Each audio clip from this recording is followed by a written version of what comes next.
Bucknutters? Welcome into the Bucknuts Morning 5 here on New Year's Eve 2018. I am Dave Biddle. Very happy to be joined by Patrick Murphy and Heath Schneider, a.k.a. Heater, on this very special edition of the Morning 5. Patrick, we'll go to you first. The game is tomorrow. There's been all this lead up to the Rose Bowl. Ohio State against Washington. Buckeyes favored by 6.5 points. How do you think this one's going to play out? Are you confident the Buckeyes are going to take care of business? I'm actually surprised that the Buckeyes are only favored by 6.5 in this one. And I say that without trying to offend, the Washington side of things, because I think Washington is a solid team. But I just think that everything that's going on with this game, the obvious end of the Urban Meyer era in Columbus, the potential end of the Dwayne Haskins era, this 1 year that we've had him playing quarterback, the receivers that are going out, Draymond Jones going out, Isaiah Prince going, I think there's just a lot of motivation by this Ohio State team that could have come into this game rather disappointed that they didn't make the playoff. Instead, I think they come in pretty motivated. I think that there's a lot of reasons to end things on a very positive note, despite the fact that you're not where you necessarily wanted to be to start this year. So, if you ask me, I think Ohio State has a pretty big game in this one. Now, I do respect Washington's defense. I think that maybe it's not as high scoring, but I said that about Michigan, and Ohio State put up 63, so we'll see how that goes. But I do think that it'll be a competitive game early. It wouldn't surprise me if there's a little rust, especially because these teams have been off for a while, and then I think Ohio State ends up pulling away and gets a pretty comfortable win here. Washington's team shopper is going over us right now to try and get the intel on what we're talking about, but we're not going to let them know. They have to listen to the podcast like everybody else. Heater, I like the Buckeyes' chance in this one. I will say this. I don't like the idea that, it's Urban Meyer's last game, so Ohio State has no chance of losing. No, Washington's a good team. Can't just roll your helmets out there, Heater, but I like the Buckeyes' chances. How do you think this one's going to play out tomorrow? So the last time I was sitting with you before a bowl game and we did a Morning 5, I wound up saying to you something along the lines of, I'm not really worried about the Buckeyes scoring. I'm really concerned about how Clemson's going to score on us. And, of course, we lost 31-0. 31-0. Yeah, really probably not the right guy to ask. However, I'm willing to take a shot. We'll call it a mulligan, right? Really, I sit there, I think about what media day was like and what the players were talking about. And all the defensive players were on the same page. They've bought into the game plan of if you make them one-dimensional, you take away their running game and put it in the quarterback's hands, he's gonna turn the ball over.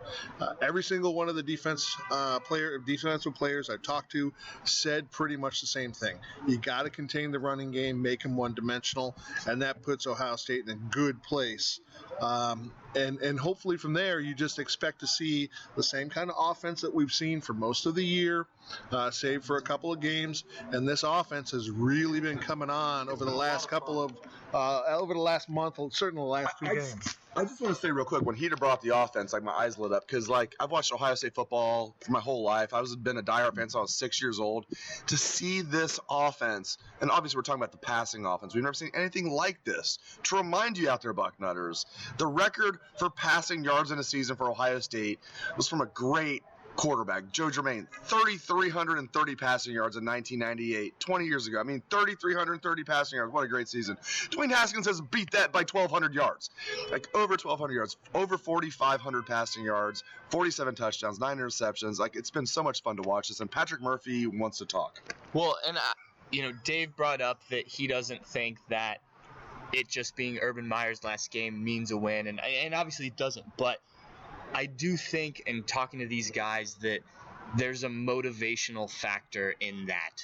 Every year you get to these bowl games and you want to send the seniors out on the right note, and that's admirable. But when your head coach that helped you guys win a national championship, some of these guys win a national championship, recruited these guys, is a all-time great on the college level, is about to retire, I think that there's something to that beyond just the normal, bowl game, sending guys out on the right note.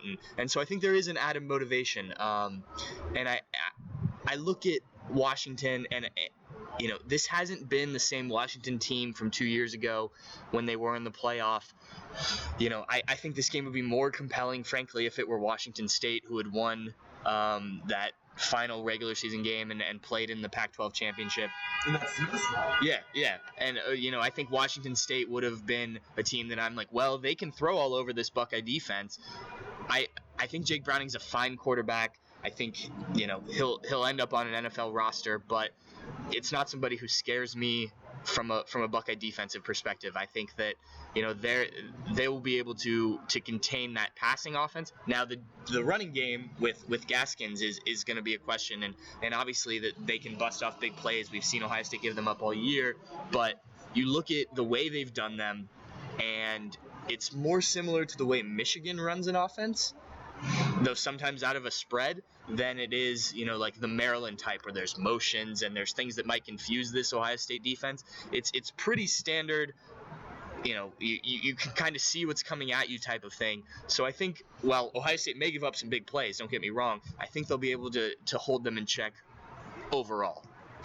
All right, gentlemen. Obviously, the biggest story is the Rose Bowl itself, and Urban Meyer's last game, Ryan Day taking over as head coach, all of that.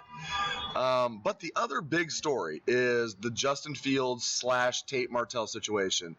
And Heater, yesterday we got a chance to talk to Tate Martell. I mean, if you could describe oozing with comments, I would say take a look at Tate Martell. And he wasn't being like a jerk about it. He's confident if Justin Fields transfers to Ohio State that Tate Martell will be the starting quarterback. And if Justin Fields does transfer, Tate Martell said there's no way Tate Martell is going to transfer. And Tate thinks he will 100% be the quarterback if Justin Fields transfers here. And, people can think about what, this is all assuming Dwayne Haskins declares the NFL draft. Which he will. Thank you, Pat. Seriously, thank you, Patrick, because you're right. In case people out there, come on, he's a third-year sophomore. No, good call, Patrick. But Dwayne's going to leave. Enjoy his final game as a Buckeye fans. But Heater, do you like Tate Martell's attitude? What do you think about the Justin Fields situation? Just unpack all of that for me. So Tate Martell, of course, went to Bishop Gorman in Vegas. I live in Vegas, and I actually brag about that, don't you? Yeah, I must. I absolutely must.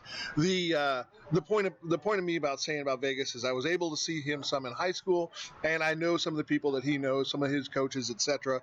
And this is no different from any Tate Martell that you would have seen as a freshman in high school to a freshman in college.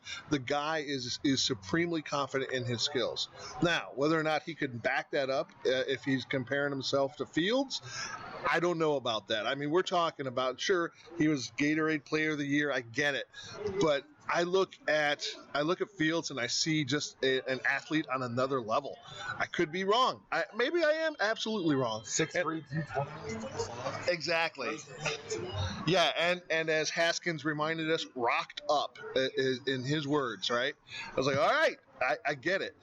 When you take a look at even when I take a look at Martell this year in his 10 for 10 performance against Rutgers, he had that long 48-yard touchdown pass. Even that was kind of an ill-advised throw. He got lucky on the reception end of it. His receiver really worked for that and got that touchdown.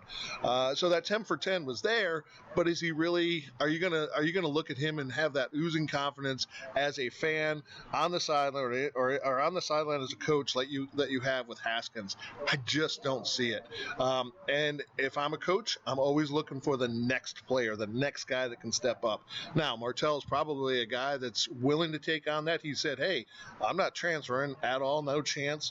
Bring it on. Get it. Yeah, bring it on, right? Hey, I'm all for competition, all right? So that's where I'm at. Yeah, Patrick, same deal. Just break this down for us. Tate Martell's attitude. Do you think Justin Fields is going to come here? How do you think this is going to shake out? Just your thoughts on this, Patrick Murphy. From the Tate Martell perspective, from the Ohio State perspective, I guess, I was thrilled to hear Tate today say what he said, because Tate could have run from this whole situation, tried to not talk about it, say he's just focused on, ending this year well and going to next year. Instead, he took it head on and said, I'm going to be the quarterback next year. And that's what Ohio State fans want from their starting quarterback, I think, regardless of whether it's him or not. And then looking forward, projecting him against Justin Fields, I think that if those two are the guys battling it out in the spring, Ohio State's in a very good situation. Now, if Tate ends up transferring, if whatever the situation is, it doesn't matter. If you have those two guys potentially battling out in the spring, you're in a can't lose situation. I don't think. I agree with you. And steel sharpens steel. Yeah, right. And I think let's not forget Steel fingers sharpens steel. let's not forget here that Tate Martell did not lose a high school football game in 3 years as a start. The kid's just a winner. Now, does he have the natural ability of a Justin Fields, of a Dwayne Haskins? No. But I think that's a quality, and Ryan Day talked about, let's find extraordinary qualities in quarterbacks. I think Tate Martell has that in on some level. Now, I think if Justin Fields comes here, he's probably the leader for the job without stepping in. But Tate did make a good point. He's been in this offense. Now, it'll change some under going from Urban Meyer to Ryan Day, but he's been in this offense. He's been in this program for the last 2 years. He knows it. Somebody else stepping in, trying to learn this stuff very quickly, that's an adjustment period. There is something to say for what Tate Martell has done, for what Tate Martell knows, for the confidence level he has. So I think it would be very interesting if these two are here through the spring and to see what happens. And if Tate is a man of his word, and so far he has been, once he committed to Ohio State. Before that, not so much. But once he committed to Ohio State, he stuck with Ohio State. He stayed with Ohio State through 2 other starting quarterbacks, and he very clearly wants to be the quarterback at Ohio State. If he stays and fights with anybody here, Justin Fields or otherwise, I think you're in a very good situation. Right, and you still have a lot of variables, right? Haskins as a variable about whether or not he's going to the NFL, and then Fields, whether or not he actually transferred. Haskins said And if he's eligible. That's where I was going, right? So, he says, hey, if I go, Fields is waiting. That's what Haskins says, waiting to see what I decide, right? So he decides to come here, but is he eligible right away? That's the other variable. Right. I also didn't think we were going to miss the 2012 postseason, but what do I know? So the NCAA has a way of just confounding and gumming up the works. Every time you think you know what they're going to do, they do something else. And those are all the variables. And then let's just take it to the next degree. Let's say he's not eligible right away, but he does come here. Now you have Tate Martell. Is he ensconced as a starter? I mean, how he spends 2019 as a starter, etc. That's a really interesting conversation because I don't know if Justin Fields transfers if he doesn't get that waiver to play right away necessarily.